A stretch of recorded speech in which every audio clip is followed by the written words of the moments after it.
পাঁচ বন্ধুর অভিযান পাঠে আমি জারিয়াত। ইন্ট্রো। জাফর তালুকদারের কলমে পাঁচ বন্ধুর অভিযান একটি রোমাঞ্চকর কিশোর উপন্যাস।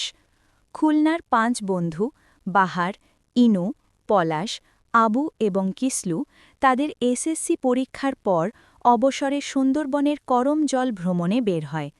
প্রকৃতির অপার সৌন্দর্য আর অজানাকে জানার তীব্র আকাঙ্ক্ষা নিয়েই শুরু হয় তাদের এই টান টান উত্তেজনার যাত্রা। মূল লেখা। গল্পের শুরু হয় বন্ধুদের আড্ডা আর সুন্দরবন যাওয়ার পরিকল্পনা নিয়ে।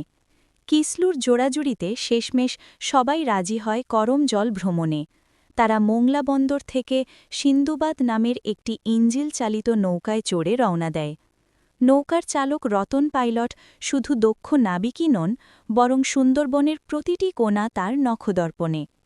যাত্রাপথে বন্ধুরা সুন্দরবনের শ্বাসমূল, কেওড়া বন এবং বন্যপ্রাণীদের বিচরণ দেখে মুগ্ধ হয়। ইনু তার গিটার বাজিয়ে গান ধরে, আর প্রকৃতি যেন সেই সুরে সাড়া দেয়। তারা করমজর বন্যপ্রাণী প্রজনন কেন্দ্রে গিয়ে কুমির রোমিও জুলিয়েটকে দেখে এবং হরিণের পালের সাথে সময় কাটায়। রতন পাইলটের কাছ থেকে তারা শোনে বন বিভাগের বীরত্বপূর্ণ কাহিনী এবং কুমির বুড়ি রোকিয়া বেগমের কথা, যিনি অসুস্থ বন্যপ্রাণীদের সেবা করতেন। তবে গল্পের মোড় ঘোরে যখন তারা বনের গভীরে প্লাস্টিক দূষণ এবং চোরাশিকারীদের দৌরাত্ম্য সম্পর্কে জানতে পারে।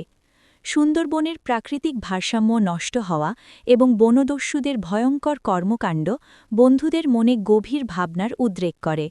তারা উপলব্ধি করে যে বনের সৌন্দর্য রক্ষার দায়িত্ব আমাদের সবার। আউট্রো। গল্পটি শেষ হয় এক মিশ্র অনুভূতি নিয়ে। সুন্দরবনের মায়াবী সূর্যাস্ত দেখতে দেখতে বন্ধুরা যখন ফিরে আসে, তাদের মনে তখন কেবল ভ্রমণের আনন্দ নয়, বরং প্রিয় এই বনকে রক্ষার এক কঠিন শপথ।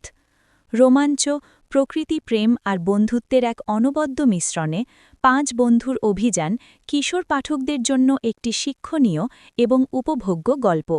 ভাইয়া, একটা লাইক, শেয়ার, সাবস্ক্রাইব আশা করতেই পারি।